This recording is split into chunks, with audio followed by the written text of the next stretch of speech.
Hi everyone, welcome to the third episode of the top news in Malaysia today. I'm Nehru Satyamurthy, aka TheRealNehruism. It has been quite a hot weather-wise and politically-wise week in Malaysia today. I hope you're all doing well and taking good care of yourself. Remember, if there is one person that you can always count on, it is yourself. As long as you can count on yourself, things will be good and can only get better. So saying that, and without further ado, let's get the show started. At number one, the top news in Malaysia today is without a doubt about PMX Anwar trying and failing to get a legal immunity from the court last Tuesday. What was that all about, you ask? Well, to cut a long story short, it's on June 16, next week. Anwar is facing a civil suit by a former employee of his by the name of Yusoff, who is suing Anwar for damages after he alleged that he was sexually assaulted by Anwar in 2018. Now, Yusoff has made a statutory declaration about what exactly happened when he was sexually assaulted by Anwar. Like a few years ago, it was easy to find over the internet, but now I can't find it anywhere.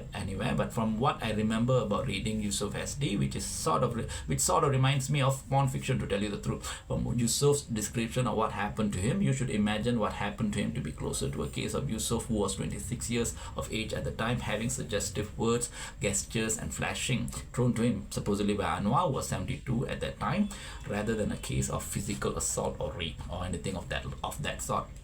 The AG Attorney General at that time, Tommy Thomas, decided not to pursue criminal charges against Anwar. As a result, Yusoff decided to pursue civil charges against Anwar. Don't ask me why something that has happened in 2018 is only going to court next week on June 16, but the case will be only heard in court next week. Yusoff incidentally is currently on remand in Sungai Buloh prison. He is in prison because last September, a couple of fake guns and a few hundred grams of ganja was found in his car following a controversial police raid.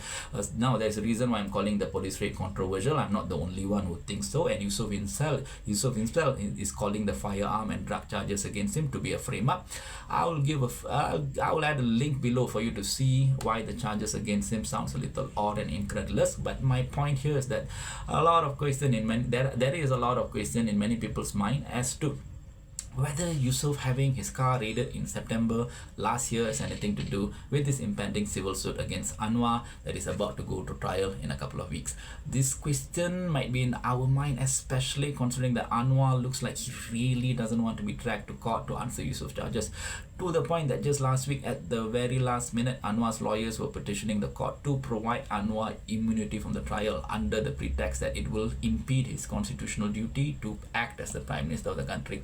When Anwar is so desperate to avoid this trial, to the point that he even combed the constitution to find an excuse as to why he should not be subject to such a trial, and considering that the police raid on Yusoff's car last September was a little bit odd and incredulous, I'm sure that many people, including myself, can't help but wonder whether all these events are somehow interconnected with each other. I'm not saying they are interconnected, by the way. I don't know if they're interconnected, but I will just say that as a regular person with a functioning mind, I don't think I should be faulted if it's the natural inclination of my mind to see possibilities and pattern emerge in this entire affair.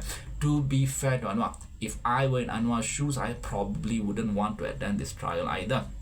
And it's likely going to be a sleazy, sensational and humiliating affair, judging by how Yusoff has described the assault in his statutory declaration. I'm not saying that I don't think that the Prime Minister should not be dragged to court, but I do think that if you want to drag somebody like the Prime Minister of a country to court, you should at least have some video evidence, more than one witness, or some medical report, or some other material evidence to indicate the Prime Minister has committed some wrongdoing, and not just be able to drag the Prime Minister to court just based on the testimony of one person. Anyway, Anwar's attempt to get legal immunity has failed, so he will have to face Yusoff in civil suit on June 16. Considering that this is Anwar's third sexual related trial, and considering the sordid description of what occurred as alleged by Yusoff in his SD, expect the trial to be quite a sensational affair that will not only embarrass and humiliate Anwar, but put the country in the spotlight internationally for all the wrong reasons. Anyway, stay tuned to the next episode for more updates next week.